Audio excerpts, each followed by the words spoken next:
Okay, thank you very much, everybody. All these people have been working very, very hard today, I'll tell you. For a long time they've been working. But before I begin, I want to express our nation's well wishes to Prime Minister Boris Johnson as he wages his own personal fight with the virus. All Americans are praying for him. He's a friend of mine. He's a great gentleman and a great leader. And he's, as you know, he was brought to the hospital today. But I'm hopeful and sure that he's going to be fine. He's a strong man, strong person. Today, every patriotic American heart beats in solidarity with the incredible people of New York and New Jersey. They've really become a very hot zone, but some very good things are happening.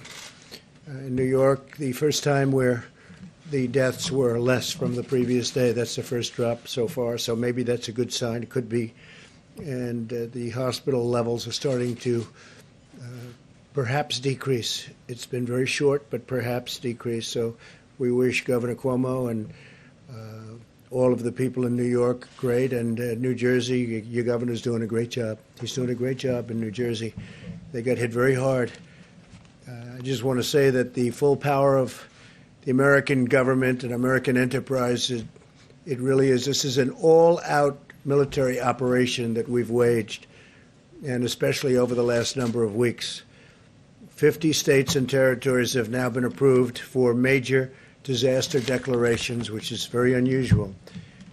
Thanks to the Army Corps of Engineers, New York City's Javits Center is now one of the largest hospitals in the United States. It's designated for treatment of the virus, patients, and staffed by hundreds of federal medical personnel deployed from 2 Army hospital units, and they're doing a great job. This was something that we didn't expect to do, but they needed help in New York, and we sent federal troops. Not only troops, we also sent a lot of very talented doctors, nurses, first responders. People are now running Javits. Also, as you know, the USNS Comfort, which is in New York, there's been a lot of publicity about that coming in, and all that was not supposed to be for the virus at all under any circumstances.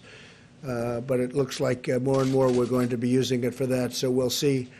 That was supposed to be for people having other medical problems. But it's very interesting because virtually no cars on the road, no motorcycles on the road, no anything on the road. Things that would normally be taken care of, we don't see anymore. So we haven't seen that in a long time. It's perhaps a positive. But the ship is ready, and if it has to, if we need it for the virus, we will be using it for that. They'd prefer not, for obvious reasons, but if for any reason they need it, it's ready, willing and able.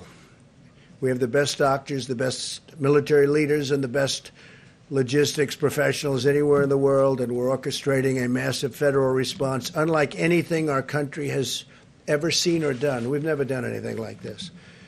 And more we're using our medical people because of the fact that jurisdiction states, in particular New York, New Jersey, the Connecticut area, Long Island now has become a hot spot, part of New York.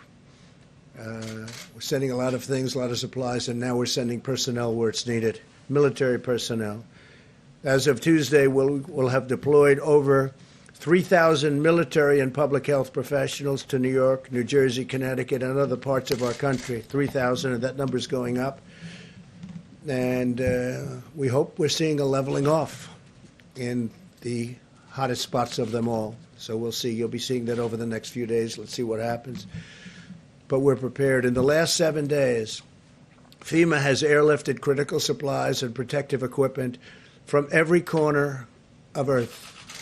They're coming from all over the planet, including from within the United States, where the equipment isn't as necessary. Since last Sunday, cargo planes have delivered almost, listen to this, 300 million gloves, almost 8 million masks, and 3 million gowns, and many more fully loaded cargo planes are right now on the way. 3 big ones landed today. And these supplies are being distributed directly to the hospitals and healthcare providers all across the nation. So that massive amount of material that we're getting in is being delivered all over the country. Tomorrow we'll deliver an additional 600,000 N95 masks to New York City to take care of the needs of the public hospital system. It was a request of Mayor de Blasio. We've been working great with Mayor de Blasio, getting him a lot of stuff. He's working very hard, I can tell you that. And we're working really very hard with New York City and with New York State. And at the request of Congressman Lee Zeldin out in Long Island, we will also be delivering another 200,000 N95 masks to Suffolk County, where they need it very badly. So we're getting that out on an emergency basis. Should be there tomorrow. We'll also be deploying millions of N95 masks to other locations that Admiral Polovchak will detail shortly. The Admiral will be up in just a couple of minutes. Over the last 24 hours, FEMA has delivered an additional 500 ventilators to New Jersey, 500. And again, the governor has been very thankful. We're working very hard with New Jersey, including building hospitals.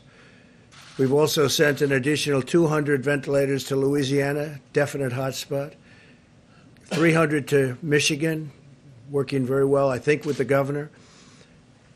Amazingly, 600 will be going or have gone to Illinois. And, I mean, there's a governor, I hear him complaining all the time. Pritzker, I hear him, he's always complaining, and yet I just said, give me a list of a couple of the things we've done in Illinois. And we're building a 2,500-bed hospital in McCormick Place. That's the big convention center in Chicago. And we're helping to staff it, and probably will end up staffing it because he's not able to do what you're supposed to be able to do as a governor. He has not performed well. And we're also sending 100 ventilators to Massachusetts. So we have 600 to Illinois, we have 100 to Massachusetts, we have 300 to Michigan, we have 200 to Louisiana, we have 500 ventilators, 500 going to New Jersey. And this is being done by FEMA, being delivered by FEMA. And it's some job. Just think of that when you think about 500 ventilators. A ventilator is a big deal. We're also establishing a federal medical station in the Washington, D.C. area to help Washington, D.C., and working very closely with the mayor and everybody in Washington, D.C. At the same time, Governor Inslee, we appreciate this, of Washington State has returned 400 ventilators, which can now be deployed elsewhere in our country. So the state of Washington's done very well. They won't be needing some of the ventilators that have been sent, about 400, that's a lot. And we appreciate that he's able to give them back. He feels confident that they are in good shape for the coming weeks until we can declare a final victory. In the days ahead, America will endure the peak of this terrible pandemic. Our warriors in this life and death battle are the incredible doctors and nurses and healthcare workers on the front line of the fight. We pledge to them our eternal gratitude and everlasting support. They make all of us very proud. Our country is very proud. We have people, they love our country. The world loves our country, most of it, probably all of it. They just don't say it. I can report today that the United States has now tested and gotten results of 1.67 million people. That's far more than any other country has been able to do. And you remember we inherited a broken system, so a lot of this has been developed. By Tuesday, 1,200 brand new rapid point-of-care testing kits has been produced by Abbott Laboratories, great company, and they'll be distributed to all of our public health labs. That's a 15-minute test, even less, as well as the Indian Health Service, the CDC, and the Strategic National Stockpile. So we're going to have 1,200, and on a weekly basis, we're making a lot more. They go very fast. They're very accurate tests. And other countries are wanting them, so at the right time, we'll be able to do that. But right now, we're getting them to all of ours. So we've done 1,670,000 tests. Think of that, 1,670,000 tests. And we have a great system now. We're working with the states in almost all instances, but we have a great system. And the other thing that we've bought a tremendous amount of is the hydroxychloroquine, which I think, as you know, it's a great malaria drug. It's worked unbelievably. It's a powerful drug on malaria. And there are signs that it works on this, some very strong signs. And in the meantime, it's been around a long time. It also works very powerfully on lupus. So there are some very strong, powerful signs, and we'll have to see because, again, it's being tested now. This is a new thing that just happened to us, the invisible enemy, we call it. And if you have no signs of heart problems, the azithromycin, which will kill certain things that you don't want living within your body. It's a powerful drug. If you don't have a problem, a heart problem, we would say let your doctor think about it. But as a combination, I think they're going to be, I think there's two things that should be looked at very strongly. Now, we have purchased and we have stockpiled 29 million pills of the hydroxychloroquine, 29 million.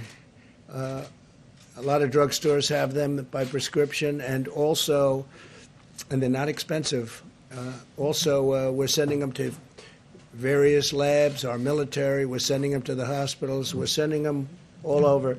I just think it's something, the expression, I've used it for certain reasons. What do you have to lose? What do you have to lose? And a lot of people are saying that when, and are taking it, if you're a doctor, a nurse, a first responder, a medical person going into hospitals, they say taking it before the fact is good, but what do you have to lose? They say take it. I'm not looking at it one way or the other, but we want to get out of this. If it does work, it would be a shame if we didn't do it early. But we have some very good signs. So that's hydroxychloroquine and azithromycin. And again, you have to go through your medical people, get the approval.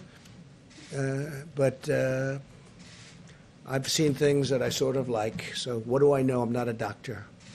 But I have common sense. The FDA feels good about it. As you know, they've approved it. They gave it a rapid approval. And the reason, because it's been out there for a long time, and they know the side effects, and they also know the potential. So based on that, we have sent it throughout the country. We have it stockpiled, about 29 million doses. 29 million doses. So we have a lot of it. We hope it works. Driven by the goal of the brightest minds in science. We have the brightest minds in science, but we're driven by the goal of getting rid of this plague, getting rid of this scourge, getting rid of this virus. These brilliant minds are working on the most effective antiviral therapies and vaccines. We are working very, very hard. I have met many of the doctors that are doing it. These are doctors that are working so hard on vanquishing the virus.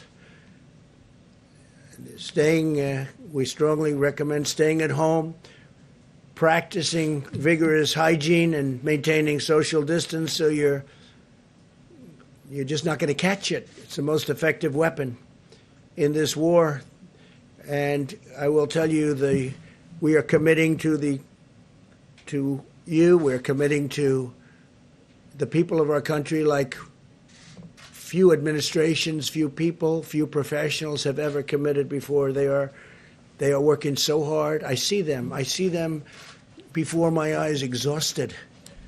People that I'm dealing with every day, exhausted. They haven't left their offices, they haven't left their hospitals. We meet with them, we see them, and tremendous strides have been made. I think the vaccines, we'll have a report on that, but the vaccines, working together with other countries. We're also working with other countries, many other countries, and we all want everyone else to be first. We're very happy, but we are very far down the line on vaccines. We'll see how that all works. Johnson & Johnson's doing a great job, working very hard. A vaccine would be great. Therapy and therapeutics would be great. We'll see what happens. In the meantime, you may listen to what I said about the two drugs mentioned. My administration is rapidly implementing the largest emergency economic relief package in American history. You've seen what's been happening. Billions of dollars in small business loans have already been processed through Paycheck Protection Program. So we went out on Friday, and literally it's become so popular. It's been worked with the banks. They get it to the small business. And it's all about employment. It's all about jobs. We want you to keep your jobs. Give small business funding to keep the workers on the payroll. And we're sending direct cash payments to millions of Americans and rushing aid to the hardest hit industries. We're saving industries. We will be, you'll be seeing it. And if we do more, we're going to do more, and we're going to try and get directly to people that are hit so hard. But we're going to take care of our workers. We're going to take care of our citizens. We're going to take care of our small businesses. We're going to take care of our large businesses, the airplane industry, the airline industry, a lot of great industries that we have that are in trouble because of what took place over the last short period of time. These are industries that were doing better, for the most part, doing better than ever. The airlines were doing great. Oil was doing great, oil and gas, and the energy industry was doing phenomenally well and got hit like nobody's ever been hit before. Just about like no industry's ever been hit before. There's never been anything like this. But we see light at the end of the tunnel. Things are happening. Things are happening. We're starting to see light at the end of the tunnel. And hopefully in the not too distant future, we'll be very proud of the job we all did. Can never be happy when so many people are dying, but we're going to be very proud of the job we did to keep the death down to an absolute minimum, the least that could have happened with this terrible, terrible virus. In closing, I also want to note today is Palm Sunday and the beginning of Holy Week for Christians in America and all around the world. While we may be apart from one another, as you can see from our great churches, our great pastors and ministers are out there working very hard, but we may be apart. We can use this time to turn to reflection and prayer and our own personal relationship with God. I would ask that all Americans pray for the heroic doctors and nurses, for the truck drivers and grocery store workers, and for everyone fighting this battle. I had mentioned yesterday where I see the nurses rushing into hospitals, and they're putting on their outfits and they're putting on their masks and goggles in some cases. They're rushing into war. They're rushing into war. And I see people from apartment houses screaming and shouting and singing their praises. It's an incredible thing. They're warriors. These doctors and nurses, they're running into buildings and they're literally putting it on as the doors are opening. They're putting all their stuff in, running inside.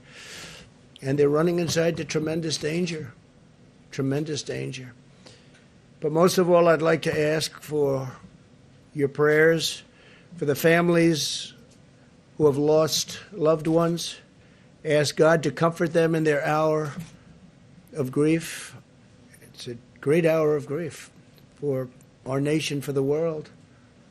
This morning, I was talking 151. For 4 days, I said 151. 151 countries. This morning, it's 182 countries. It jumped up a lot.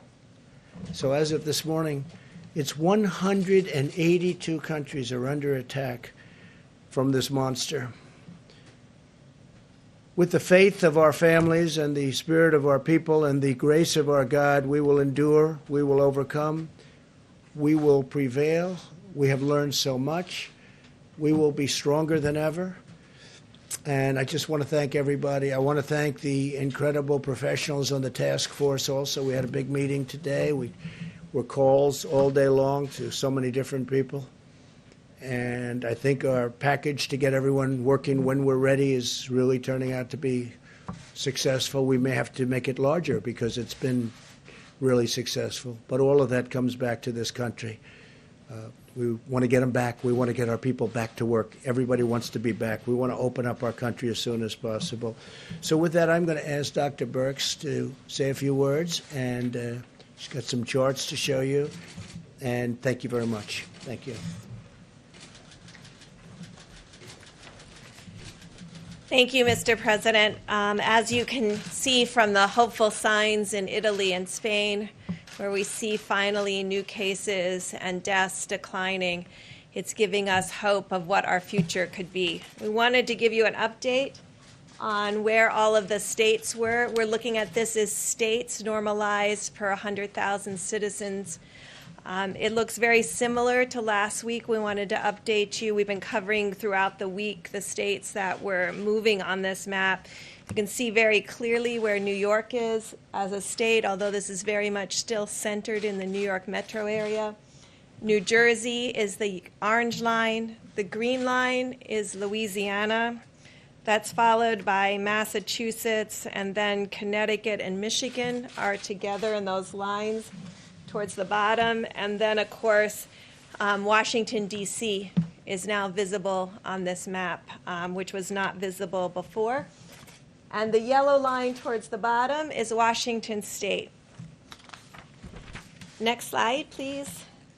So this just summarizes all of the states we're tracking very closely at the county level. So we're tracing and tracking not only the epidemic at the state level, but understanding what's happening in county by county with new cases and, of course, also the deaths. We're also triangulating that with all of the laboratory data. And just to tell you how we're kind of doing that, for New York, which you can see at the top, their serology is now about 36% positive. They were in the 40s. So day over day, their percent positive is finally starting to decline. New Jersey's is increasing, however. They're now up to 42% of the specimens that come to the laboratory are positive.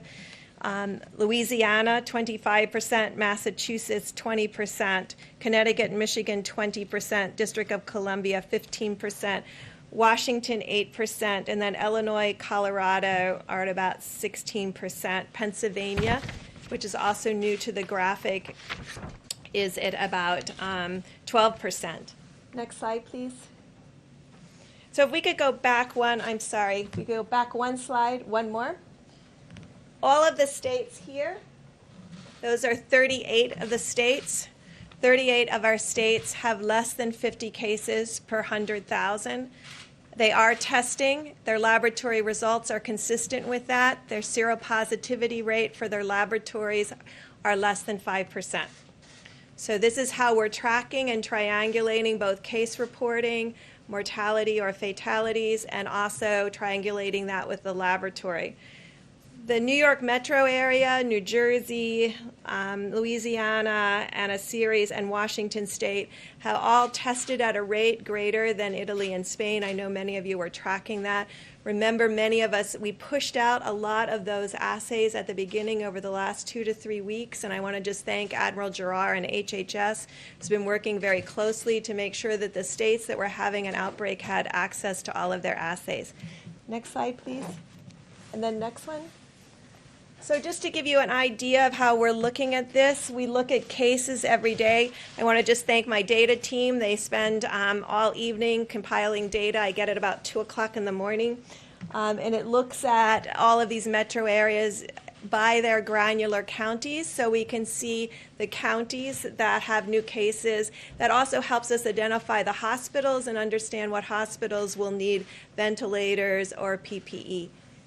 So this is the Detroit area. It's Oakland and Detroit, Wayne County. Next slide.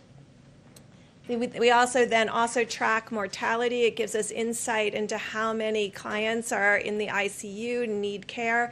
We want to make sure that we're meeting the needs both on cases and really appreciating the frontline healthcare workers that are really saving many people's lives. Next slide. This just gives you an idea from New Orleans. We are now also tracking St. John the Baptist Parish also, but this would be New Orleans and Jefferson County, and really tracking those on a case-by-case basis to look for changes over time. And next slide is their mortality. And you can see it's starting to stabilize. So this is how we've been tracking and tracing the epidemic as it moves through states and counties and communities. But as we started, we just wanted to note again, we do see hopeful signs in Spain and Italy. They have completed nearly 4 weeks of mitigation with people really doing social distancing, staying at home, ensuring they were washing their hands. If they have to go out to the grocery store, they're extraordinarily careful. They send one person from the family. And so we can really see that beginning to work. And we're very hopeful that over the next week, although we'll see rising number of cases of people who lose their lives to this illness, we're also hopeful to see a stabilization of cases across these large metro areas where the outbreak began several weeks ago. So thank you for your attention. Thank you very much. Admiral, please. Thanks, sir. What I thought I would do is update on the air bridge first, and then follow up on Dr. Bricks and how we're geographically aligning the supply chain. So the air bridge, we had 3 additional flights come in today, bringing 1 million gowns, 2.8 million N95 masks, 2.8 million surgical masks, 11.8 million gloves, 18.6 thousand gowns on 3 flights. And that material will be pushed out across the nation, delivered to hospitals, nursing homes across the country. Dr. Bricks went through the geography, and so over the last few days, I've been aligning the supply chain to those areas, and then reaching down into those areas and extracting data from those areas on PPE burn rates. So, for example, I spent the weekend talking to the Chief Operating Officer of Detroit, Hakeem Berry, for example, then talked to the leadership at Detroit Medical Center, Audrey Gregory, talked to the health officer in Oakland County, Michigan, and then also with the Chicago health officer, Dr. Allison Arway. So reaching down to a level to understand their needs. So we're geographically aligning the supply chain. Right? So you can see Dr. Bricks went through these counties, and we're getting down to the county level. And then aligning it by priorities of point of care. Public hospitals first, VA hospitals, private hospitals, nursing homes, first responders, acute care. So over the coming days, we will be making a push to the geographic areas that Dr. Bricks mentioned, increasing the volume through the supply chain to those areas to give them weeks, not just days worth of supply. Primarily using our industry partners that we are directing, Cardinal, McKesson, Medline, Owen Minor, Henry Schein, Concordance Healthcare, directing them to put product to the hospital door, the nursing home door, the first responders, directly to them. We're also in the working to push out millions of doses of hydroxychloroquine. Right, we are working the distribution there to push the same thing to the same impacted areas, working it to get in the hospitals and to every pharmacy. And so my team is back there right now, working the arrangements to make that to the hospital front door and primarily to the local pharmacies, so doctor can write those prescriptions and you can get it prior to having to go to a hospital. Okay, great job. Thanks very much, Evan. Mike, please. Robert Bork, Mr. President. Thank you, Mr. President. I knew you didn't say it. Thank you, Mr. President, Mr. Vice President.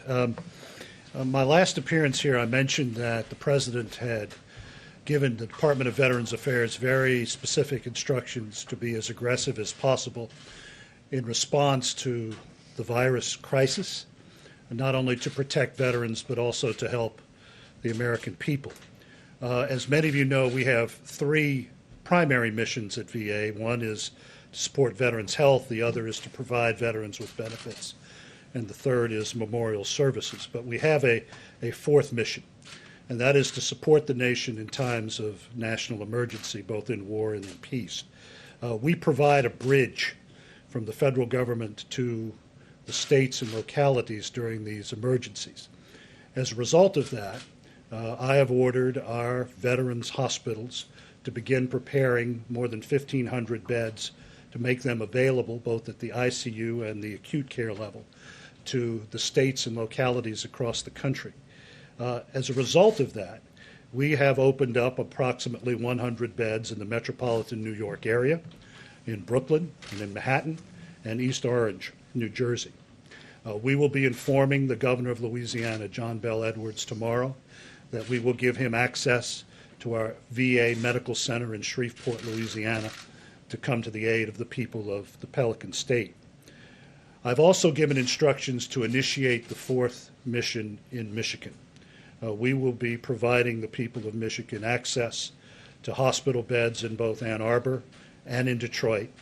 We've also provided a pharmaceutical trailer to be used by the governor of Michigan at Cobo Hall to support the citizens of Michigan who will be coming into that facility for medical care. We have also informed the Commonwealth of Massachusetts that we will be helping them in their efforts to protect their most vulnerable citizens in 2 of their nursing homes. So, in accord with the President's instructions, the 400,000 men and women of the Department of Veterans Affairs are in this fight. We are in the fight not only for the 9.5 million veterans who are part of our service, but we are in the fight for the people of the United States. Thank you.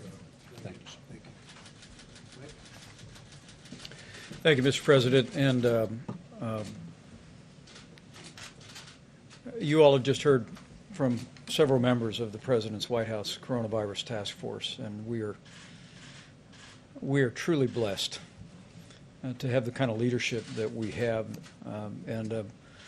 Whether it be Admiral Polovchek, who is organizing the distribution of tens of millions of supplies, whether it be Dr. Birx and Dr. Fauci, or analyzing the data literally hour by hour, or whether it be that whole of government approach that you stood up, Mr. President, calling on every agency of government, including the VA, HHS, and every agency. I hope the American people know, at this President's direction, we are sparing no expense. We are doing whatever it takes. We're marshaling the full resources of the federal government to respond to the challenges facing communities impacted today by the coronavirus, and making sure every community in America has the support. We've also, as the President said so many times, we've forged a seamless partnership with states around the country. As the President just reflected, by this Tuesday, with another 840 military medical personnel arriving in New York City, there will be some 3,000 Department of Defense and HHS personnel on the ground to supplement and to provide relief to healthcare workers, really at the epicenter of the coronavirus in the New York City area. And you just heard the VA is opening up bed space. In New Jersey, I spoke at the President's urging today with Governor Murphy. 500 ventilators announced today, being built on the supplies that we have already provided. We were able to coordinate with him to extend all federal coordination on testing in New Jersey through May the 30th, if the need is there, and also opening up VA beds. I spoke with Governor John Bel Edwards in Louisiana, and was encouraged to hear from him that, as you heard Dr. Birx say, that new cases were down slightly. In fact, we're seeing a trend of some leveling among all of the governors I spoke to today. And I know what the Secretary of the VA just announced about opening up VA facilities has been a priority for Governor Edwards, but I assured him we're going to continue to send resources and supplies and personnel to support their health care. In Michigan today, I spoke to both Governor Gretchen Whitmer and Mayor Mike Duggan of the city of Detroit. Governor Whitmer and I spoke about a new program in Detroit that will make hydrochloroquine available for 3,000 patients through the Henry Ford Hospital. They'll be tracking in a formal study the results of that. But at the President's urging, I assured her that we're more than prepared to make hydrochloroquine broadly available to pharmacies and doctors' offices across the Detroit area as they deem appropriate. I also heard from Mayor Mike Duggan, as I told you, Mr. President, and he was so grateful to the FDA, not only for approving the Henry Ford Hospital test that will be exploring hydrochloroquine, but also for the rapid approval of the 15-minute test. In fact, Mayor Duggan told me that he was able to use the 15-minute test this weekend to test 150 first responders who had been sidelined because they'd been exposed to the coronavirus. They all got the 15-minute test. They're all back in the line of duty, and the mayor couldn't have been more grateful. In Illinois, I spoke with Governor J.B. Pritzker as well as Mayor Lori Lightfoot of Chicago. As you just heard, not only have we sent 600 ventilators to the state of Illinois, but I assured the governor, I assured the mayor that while the principal focus that we have in the next several days is on the rising cases in the greater New York City area and Louisiana, that Michigan and Illinois are in the forefront of our thinking, and at the President's direction, we're going to make sure the people of Illinois, people of Michigan have the resources, equipment, and support that they need. The governor did express great appreciation for the fact that our Army Corps of Engineers had constructed 500 beds at McCormick Place, and before the end of this week would construct another 2,500 beds for an overflow healthcare facility in Chicago. In fact, Mr. President, Mayor Lightfoot told me that the Army Corps was just outstanding in the job that they had been doing in constructing that extra bed space. As I close, let me just express, as the President did, our profound appreciation for Governor Kate Brown and Governor Jay Inslee. The state of Oregon and the state of Washington are leading by example. Oregon sent 140 ventilators to New York City. They looked at their circumstances and concluded that they could spare those at the point of the need. And because of the low and steady numbers in Washington State and in California, Governor Inslee today announced that they were sending 400 ventilators back to the Strategic National Stockpile, and those will be deployed at the point of the need. You know, not only are California and Washington State low and steady, but frankly, as I talk to governors and mayors today, I want to say to the American people that we are beginning to see the glimmers of progress. The experts will tell me not to jump to any conclusions, and I'm not, but like your president, I'm an optimistic person and I'm hopeful. And the truth is we're starting to see cases and, most importantly, losses and hospitalizations begin to stabilize. But make no mistake about it, I want to say to the American people, if that holds, if that's happening, it's because of what all of you are doing. It's because the American people are putting into practice the coronavirus guidelines for America. You're listening to your state and local officials. You're practicing social distancing. You're using drive-thrus instead of going into restaurants. And so on behalf of your president and all of us, working really at every level, I just want to say thank you, America. Thank you for responding. Thank you for putting other people's lives in the forefront of your thinking, putting it again over and above your own inconvenience and difficulty. Because of your efforts, there is, as the President just said, light at the end of the tunnel.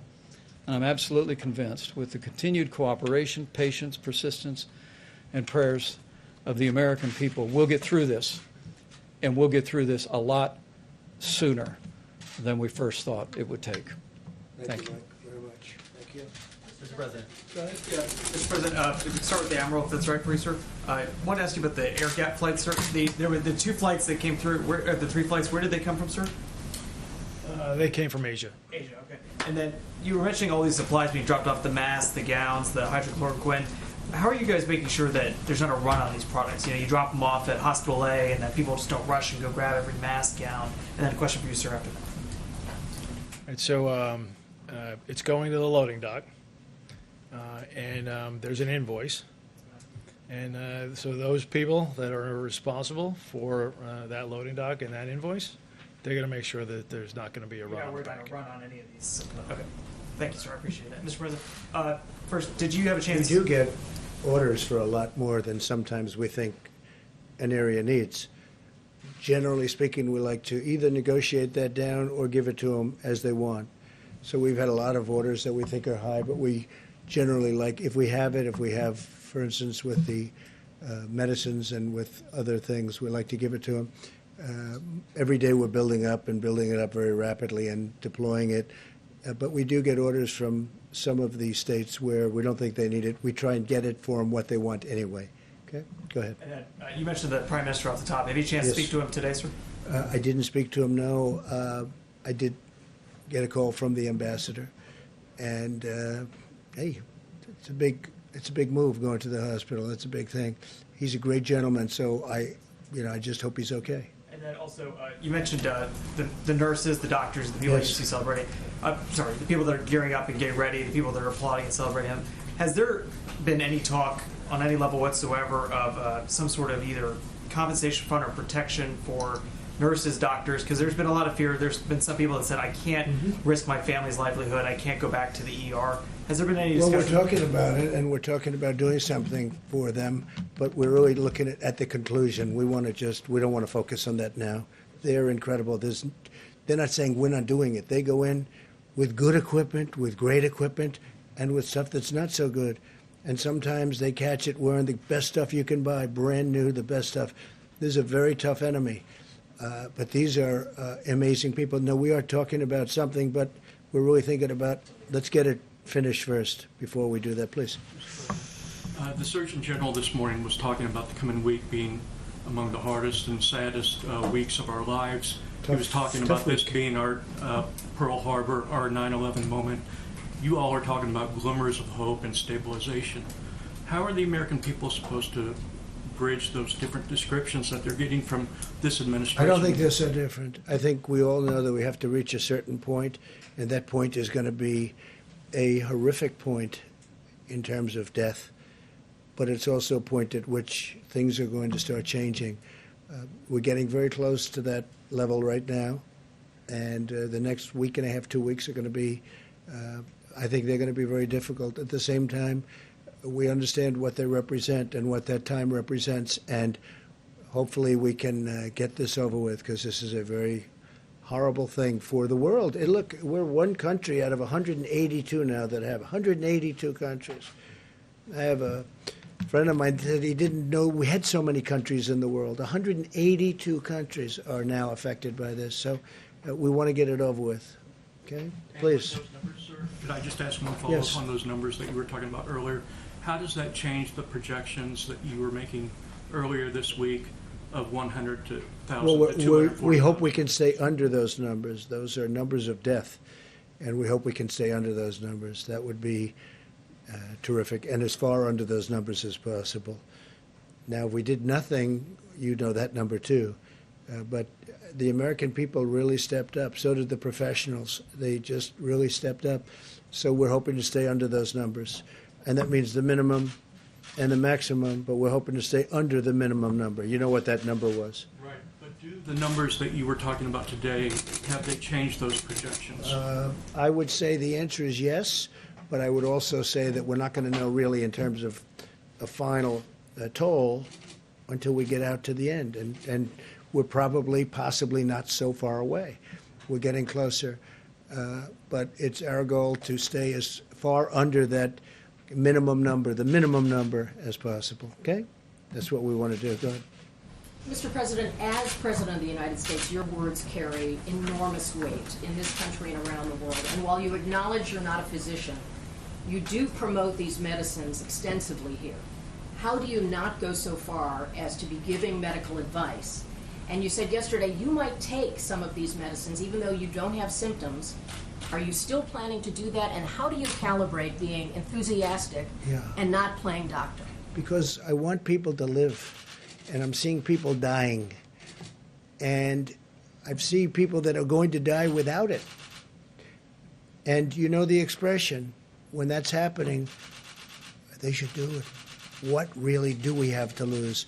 We also have, this medicine's been tested for many years for malaria and for lupus, so it's been out there. So it's a very strong, powerful medicine, but it doesn't kill people. We have some very good results and some very good tests. You've seen the same test that I have. In France, they had a very good test. They're continuing. But we don't have time to go and say, gee, let's take a couple of years and test it out, and let's go and test with the test tubes and the laboratories. We don't have time. I'd love to do that. But we have people dying today. As we speak, there are people dying. If it works, that'd be great. If it doesn't work, we know for many years malaria, it's incredible what it's done for malaria. It's incredible what it's done for lupus, but it doesn't kill people. That's one of the things with a vaccine. When we have a vaccine, we have to do tests, because when you inject that vaccine, when they take whatever it is they have to take, we have to make sure it doesn't have a horrible impact, destroy somebody. Could. So we have to test it for a long period of time. This one, not so much, because it's been out there. Now, I'm not acting as a doctor. I'm saying do what you want, but there are some good signs. You've read the signs. I've read the signs. With the other one, there's some very good signs also. Different, going together works very well, but there may be an indication that if you have a problem with your heart, you shouldn't take what we call the Z-Pak. You shouldn't take it, and that's okay. But I would love to go to a laboratory and spend a couple of years testing something. We don't have time. We don't have 2 hours, because there are people dying right now. If it does help, great. If it doesn't help, we gave it a shot. We gave it a shot. That's the way I feel. You know, we passed something. Yeah, I would be very serious about taking it. We passed something that I'm very proud of. It's called Right to Try.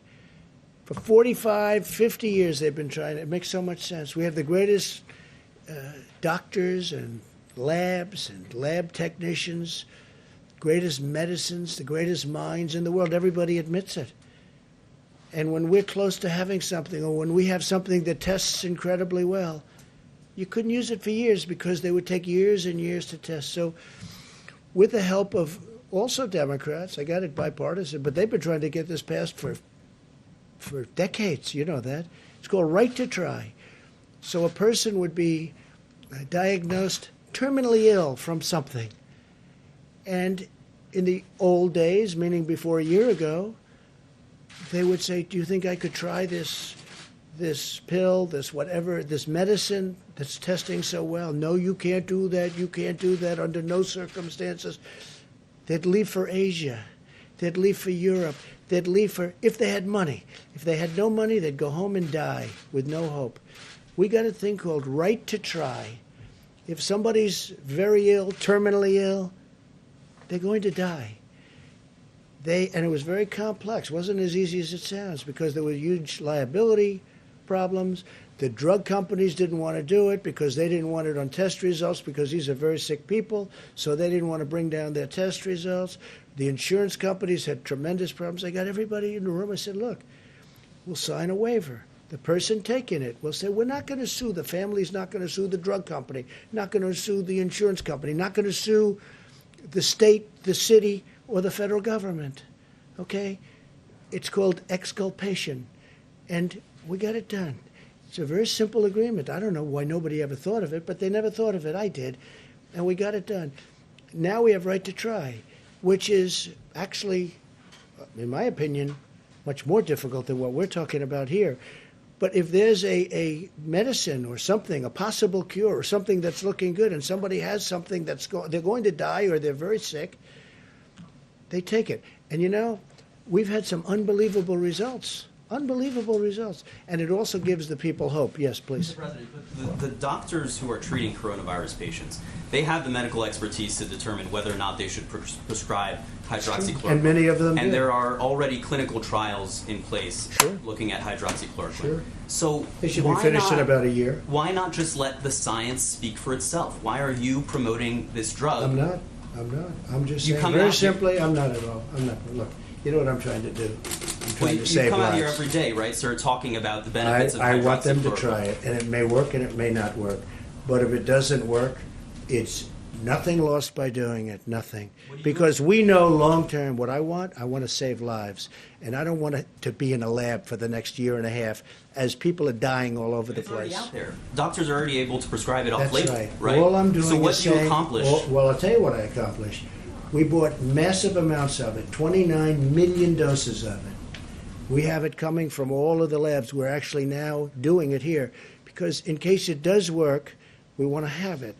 And we've given it to drugstores. We're sending it all over. FEMA's doing it. We're doing it through different channels, many different channels, including the companies that make it. It's a very special thing. Now, it may not work, in which case, hey, it didn't work. And it may work, in which case it's going to save a lot of lives. Now, a lot of people say if the people walking in prior to getting it, if they take it, it has a profound effect. Well, maybe it does, and maybe it doesn't. I don't want to wait a year and a half to find out. And only CNN would ask that question. Fake news. Go ahead. Sir, I had one for Bunch you of on oil, but fakers. first I was hoping to ask Dr. Birx a question. The President just said that, based on the most recent data, that you've seen some change in the projection. I'm wondering if you could, you obviously have a week's more worth of data since the sort of 100,000 to 240,000 potential death figures that you gave us last week. So I'm wondering, with all the caveats that this is sort of based on continuing social distancing and that we might see, if one city pops, things could change dramatically. What are the sort of range that you're now looking at in terms of total death impact? I think the most important thing right now is when we were talking about why we are hopeful. Well, hopeful because last time I was here, I wasn't able to really tell you that Italy and Spain were coming across their apex and coming down the other side. And I think, to me, that's extraordinarily hopeful. They just completed 4 weeks of really strong mitigation. And I think that's our word to the American people, is we can look like that. 2 other countries look like that now. 2 other countries with a very similar experience to our experience, with higher case numbers and higher mortality. So that's what the promise is. The promise is, if we do this, we could potentially be better. Now, Dr. Fauci and I today got another update from another independent modeler, and the numbers came in close to that 100,000 number again. But we believe, Dr. Fauci and I, that if every American follows the guidelines, 6 feet, washing hands, not social gathering, that will have an even greater impact. And the other side of the equation certainly is our remarkable healthcare providers, our respiratory therapists, our laboratory technicians, our nurses and doctors. They're saving lives every day. And so that changes the number too. I also think that Dr. Fauci and Dr. Birx are very impressed with the American people. And I'm not going to put words in anybody's mouth. I would never do that. But I am, and I will say that they are doing maybe a better job than we all thought even possible. When you look at streets in New York where there's nobody in the street, no cars, no nothing, I see it. I've seen those streets for a long time, and they're packed all the time. And now you see there's nobody. You look at other places, you look at what's going on in California, where they're doing a fantastic job. They really are. The governor's doing great. I'm proud of them. Proud of a lot of people. Proud of a lot of people on the other side, a lot of people. I'm really delighted to work with people that, frankly, on other issues, I didn't get along so well with. We disagree on this or that. We don't have to go into that now. But we're getting along with a lot of people. And they're happy with us. We're happy with them. But I really believe that the American people are doing a better job than anybody would have thought even possible.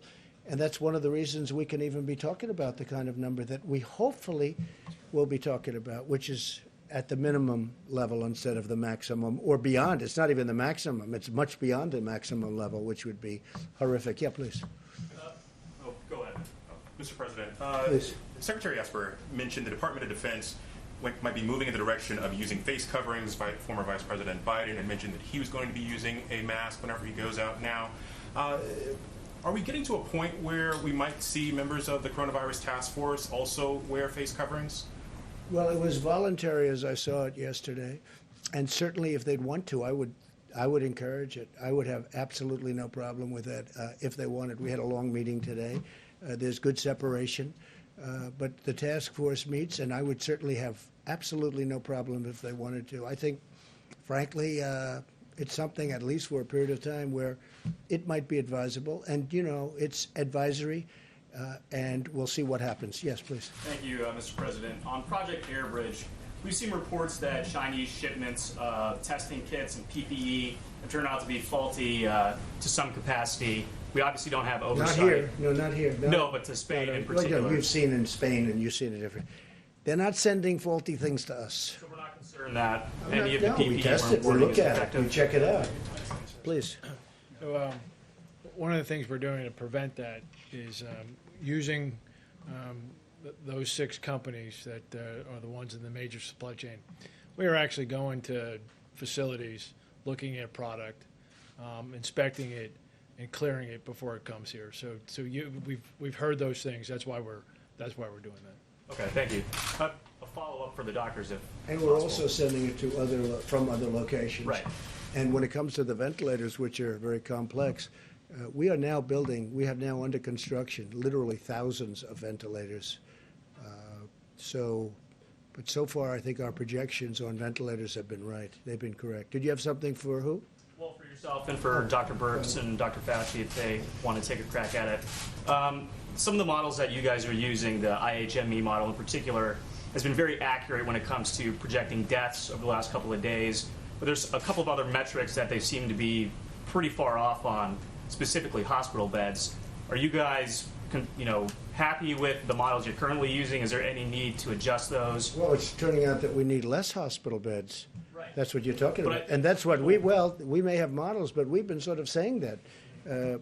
In New York, we were saying we think you're going to need less. Now, let's hope that continues. But right now, I heard Governor Cuomo this morning, and he was saying less hospital beds, also less death. That was a very big thing. First time, less death today than yesterday, right? That's a big thing. But also less hospital beds. That means less patients, because basically it's less patients. And we were saying that. And it also means less ventilators. So there's a lot of not a very positive things happening. Okay, please. Thank you, sir. With Prime Minister Johnson hospitalized, Yes. I noticed a few minutes ago you were standing right next to Vice President Pence. Are you considering staying away from each other just to make sure that we have continuity of government and the executive branch? We have this tiny platform, and I'd love it to be wider. You're staying away from each other. Mike, you were tested? Yes, sir. Okay, like recently, so was I a couple of days ago. You keep interacting with We are, groups of we people. are, we are, here we are on this platform. And, but I get next to him, I don't breathe. I'm only kidding.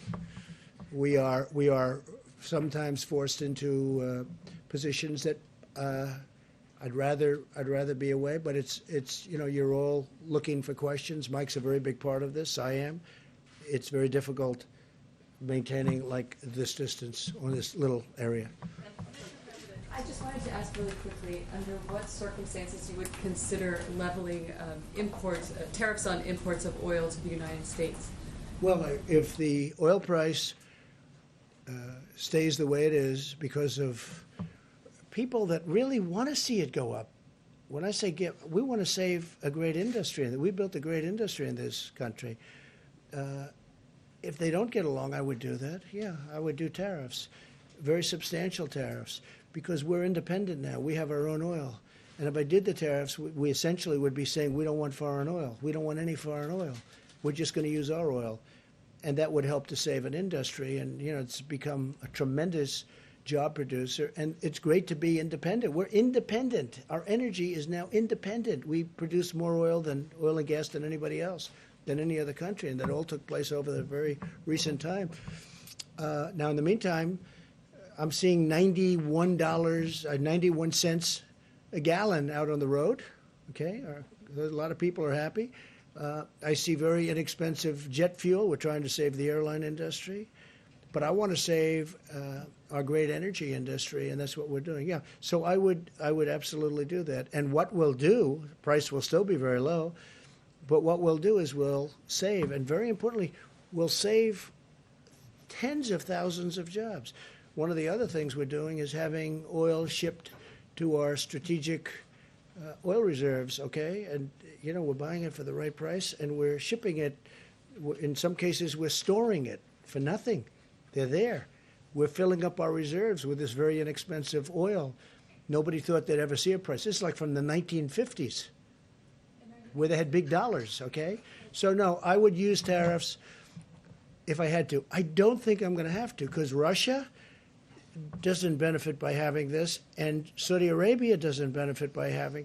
They, you know, oil and gas are their major sources of income. So it's obviously very bad for them. But we have an industry that's a very important industry, and it's really formed beautifully. It was the virus that killed it, because what happened is it's down 40% from the day this happened, 40%. Otherwise, it would be doing phenomenally well. So that's it, yeah. Mr. President, can we get an idea of timeline for those people that are waiting for the stimulus checks, how many more days they may have to wait? And then Speaker Pelosi today, or I think last night, said in the next bill that they would like to see additional stimulus checks made. Have you guys thrown around an amount of how much money? No, but I like the concept of it. I think it's good. We're talking about a different way of doing it, but I like the concept. I like the concept of infrastructure. Our country has to be rebuilt. They spend all this money in the Middle East, $8 trillion. We're up to now $8 trillion in the Middle East. We got to rebuild our country, okay? We have to rebuild our roads and our schools, our bridges. We have to rebuild our country. So I like an infrastructure bill. I also like money going directly to people. It's not their fault that this happened. And I do think this, especially the faster we can get it open, our country. Can you believe we're talking about our country, getting our country open? The faster we get it open, the bigger the boom, the bigger the rocket ship going up. I think it has a chance to go really quickly, relatively quickly. I'd like to see very quickly, but we'll see. But part of the stimulus and part of what we're doing, that will help it. And the nice part is we're paying practically zero interest rates. You know, we're paying very little. It's one of the reasons I like the infrastructure bill, because we're borrowing, we have a strong dollar. And the advantage to a strong dollar is everybody wants to invest in this country. They all want to buy our dollar. On the direct payments, just in terms of timeline, are we talking still 2 weeks? Are we talking 10 days? I think so. Yeah, from what I'm hearing, that a couple of weeks. That's what I'm hearing. Yeah, please. Sir, I wanted to follow up on the hydroxy question. Thanks for the numbers. Has there been any tension with the medical staff on that? Are they in agreement with Yeah, we discussed it with the staff. We discussed it with FDA. Well, FDA approved it, so, you know, which is another point. I mean, it's been approved by FDA, which is very important. If it wasn't approved by FDA, then I couldn't do this. But FDA has approved it, the hydroxy. And also, if this turns out not to work, are hospitals and doctors going to be exculpatory from the federal government under the right to try? No, we'll see if it works. No, it's not going to hurt people. It can help them, but it's not going to hurt them. That's the beauty of it. You see, it can help them, but it's not going to hurt them. What do you have to lose? Okay, question in the back, please. Yeah, you know, obviously we know anyone can spread the disease, right, unwittingly. Right. So why even have a few businesses open? Why not just shut everything down? There are grocery stores that are open, fast food places. Why even take a little chance? Just shut it all down for temporarily. We'll answer that question later. All I can say is that right now things are looking really good, and opening up with a bang will be a great thing, and there's nobody going to be happier than me. Please, go ahead. Just to follow up on your comments about the ventilators, Yeah. The IHME model suggests that 32,000 ventilators will be required by the peak in mid-April. GM is not expected to have ventilators ready 32,000 will be what? required across the country. GM, In addition to the ones that we've already sent? just in Don't forget, we have almost 10,000, a little more than 9,000 right now. And those are ready to rock, should we need them. And we had to keep it, you understand that flexibility, so that if we need them in New York, which we might not, if we need them, but they're ready to move. We're already military, it's a military operation. We are ready to move. They'll be moved immediately into whatever section of the country we need. Would you like to answer that, brother? Yes, sir. So, correct. FEMA's working on a plan to be able to move ventilators. So, for example, the DoD gave another 500 ventilators. They're on the move, being staged at Fort Dix to be able to rapidly deploy them to locations. And to include, you heard the president mention states giving to states, things like that. So there's the ventilators that aren't in use that conceivably we could rapidly move as well. Right. But you mentioned that there were thousands that are currently being made. Yes. So I just wondered if there was any update with GM and Ford, just because. No, but they're not going to be long. They've started, GM, Ford. We have 11 companies, approximately 11 companies building them. And we're going to have a stockpile for future. Hopefully we never have to use them. They should have. The hospitals, the states should have bought a stockpile. They didn't do that. So we've made up for it. But if we have extras, other countries need them. I mean, you see, UK needs them badly, France needs them badly, Italy needs them badly. They need them. So it's complicated. It's a big piece of equipment. It's expensive. And we'll be able to help other countries after we take care of our needs. Yes, please, go ahead. Yeah, thank you, sir. On infrastructure spending, as you have I remarked, actually chose you, but that's I'm okay. sorry. Let him go. That's all right. Go ahead. On infrastructure, you've remarked about how empty the roads are. Is there any thought, is there any way to speed up infrastructure? I mean, the Beltway in Washington, it takes forever to do any road repairs because of all the No, I traffic. know, because they don't do construction techniques that work and that are better. I mean, I see a highway, and which is what I do. I do construction, what I did. I see a highway. That's good, but it's got a bad top. And it's got a big base, concrete base underneath. And I'll see them come in. I don't want to say where, but I could tell you, I could give you plenty of examples. And they rip the hell out of it. They take out the base. They take out everything. Now they pour a new base that isn't as good, isn't as deep, isn't as thick. The concrete base was fantastic. The footing, it takes forever. Wait a minute. It takes forever. And instead of scraping out the asphalt or whatever may be the top, scraping it off and putting the new asphalt down, putting the new median in, they could have done it. And then they open the highway and it starts to crack. The reason is because it hasn't been set. And they spend 10, 15, 20 times more money than they have to. I never believe when I watch these people doing highways and doing roadways and doing work, how they take the most expensive solution, and the bottom line, the job itself is far worse. What I'm getting at is taking advantage of the fact that so many people are staying at home, not on the roads. Is there a way to do it more cheaply? But hopefully they're not going to be staying at home for long. Hopefully this will be out, and we're not going to have that kind of time. If we have that kind of time, we made a big mistake. Please, go ahead. How many rapid tests has the federal government already deployed across the country, and which regions have received those tests? Who has that information? You go ahead, Mike. The 15-minute test has really been a breakthrough. I reflected on the progress that they've made in Detroit to put first responders back on duty with the Abbott Laboratories test. Abbott Laboratories started last Tuesday producing about 50,000 tests a day. And there's, I'm informed that there are about 18,000 of these machines already all across the country. I mean, they're actually the same machines that you use to get a strep test quickly when you go to the doctor. But now Abbott is surging these new 15-minute coronavirus tests out to healthcare professionals and healthcare facilities around the country. In addition, as the president said, FEMA has purchased 1,200 of these devices. We're distributing them to all 50 states and the Indian healthcare system. And then we'll be distributing the tests. Dr. Birx, is there anything to add further on that? Okay, further. They've already received these tests? Let me ask Admiral Polovchek about the 1,200 devices. I didn't hear the question. Have they received the 1,200, or what's the timetable? I believe they're on the shelf at Abbott, a good majority of them. Tuesday they go out. Right, yes, sir. So I don't have the exact numbers. I think there is some manufacturing in there, but They go out large Tuesday. balance of them are on the shelf. Some have gone out, by the way, but the big bulk of them go out on Tuesday. Yeah, please. In some of these previous briefings, you referred to the federal government as the backup. Today, there's definitely a different approach here, I think, with No. the distribution. You know, the sense of it in listening to your presentation today is that you are embracing taking a leader role for distribution. Is Well, there a change? No, there's not a change, but we're supposed to be the backup. But like in Illinois, the governor couldn't do his job.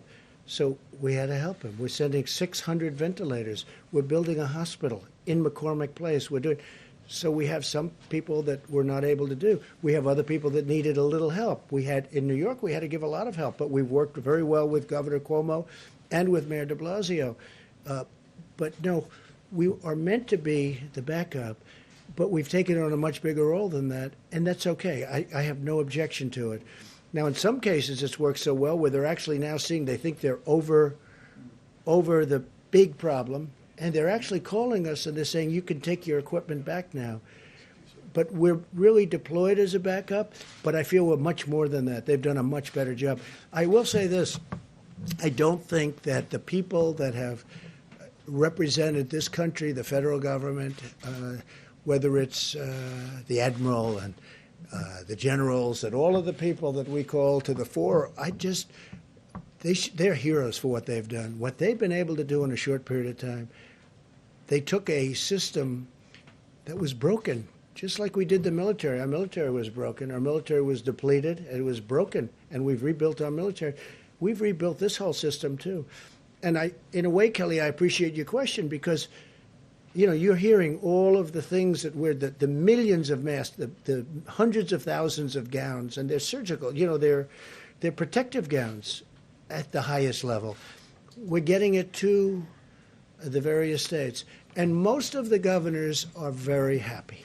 Now, a lot of times, you know, it's politics. Maybe I do the same thing, I don't know, but they'll try and act not so happy. I will tell you, when I speak to them or when Vice President speaks to them, they're singing the praises of all of these people.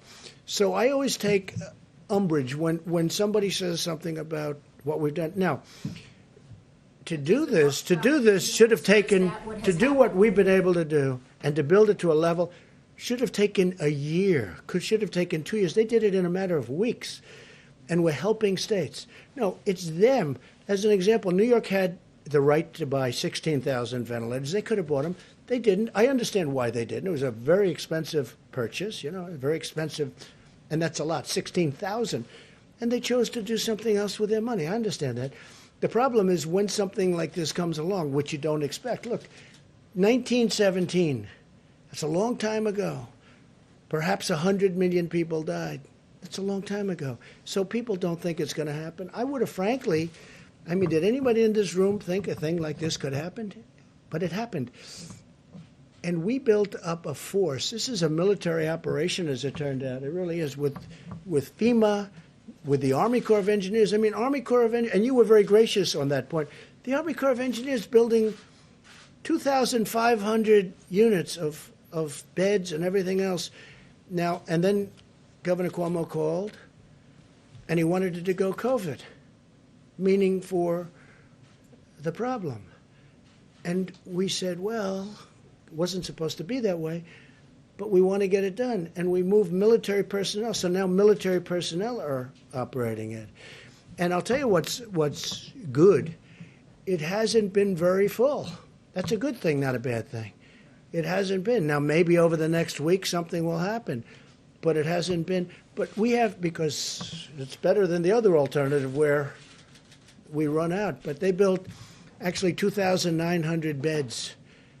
And we have also, we built 4 medical centers in New York. We built 4 hospitals, 4 medical centers, and a lot more than that. It's such an honor to have done it. But the people that did it are amazing, and they have to be appreciated by the states. Not me. They don't have to appreciate me at all. I don't care about me. They have to appreciate the generals, the admirals, the doctors, the nurses. I mean, we're bringing now 3,000 people in that are medical professionals that are coming from all over the country to help New York City, help New York State, and help many other places. I just think it's incredible what they've done, and I don't think that they've been appreciated. Me, you can forget about. Me, you can forget. Yeah, I actually mean it. They have to be appreciated. Go in the back, please. That you see in the lights at the end of the tunnel. And yesterday you said... I do. I see light at the end of the tunnel. If I didn't, I would not be very thrilled with what we've done. No, I see light at the end of the tunnel. I think indications are some of the numbers coming out today. I think, we had a very good meeting today. We're seeing things that we don't even report because we think it's too early to report. No, I think, we're seeing things happen that are very good. And we also know, all of us, including the medical professionals, that we have to open our country up. We have to get going. We have to open our country up. No country was designed for this. Will you close it? We're in the midst of the greatest economic boom in history for any country. Our country had the greatest economic boom in history. We had the most people working that we've ever had, almost 160 million people. And then from 160 million, they want nobody to leave their house. You could use the term cold turkey, right? That's called cold turkey. A country's not designed, this country is not designed for that. We have to get our country back. And I think it's going to come back, and I hope it's going to come back very quickly. Sir, Yeah, please, go ahead. Sir, the First Lady has been tweeting and encouraging people to wear face masks. That's good. Has she been No, talking she to you feels that about way. this, encouraging you to wear one? She feels that I would wear one. I mean, I just generally am not in a, would you like me to wear one right now and answering your question? That would be a little awkward, I guess. But no, I mean, I would wear one if I thought it was important. She thinks, she likes the idea of wearing it. Yeah, she does. A lot of people do. Again, it's a recommendation, and I understand that recommendation, and I'm okay with it. What about your family in New York? Are they going to be wearing them? Are you encouraging them to wear them? Wouldn't be surprised. Can we hear from Dr. Fauci, Mr. President? Sure. What would you like to know? If we're going into this most difficult of times, how can the American people sort of emotionally prepare for that? And while the president is talking and is eager to see the country reopen, how do we balance the mitigating factors that still need to take place before we get to that Doctor. point? And by the way, he'd like to see the company open too. I mean, he's called an American who loves our country. Okay, so part of the answer to your question, I think, relates to two other questions I heard, and I think it came from the back about how can you, on the one hand, have said yesterday that this is really going to be a bad week at the same time that we're talking about the light at the end of the tunnel. It seems to be inherently contradictory, but it really isn't. And it has to do with what we explained before about the lag in when you look at the indications that Dr. Birx and the president was talking about, where you see a flattening out of cases, and you don't see the realization of what that means until 2 weeks later. So right now we're seeing, as we all said correctly, that this is probably going to be a really bad week. That is a reflection of what happened 2.5 weeks ago.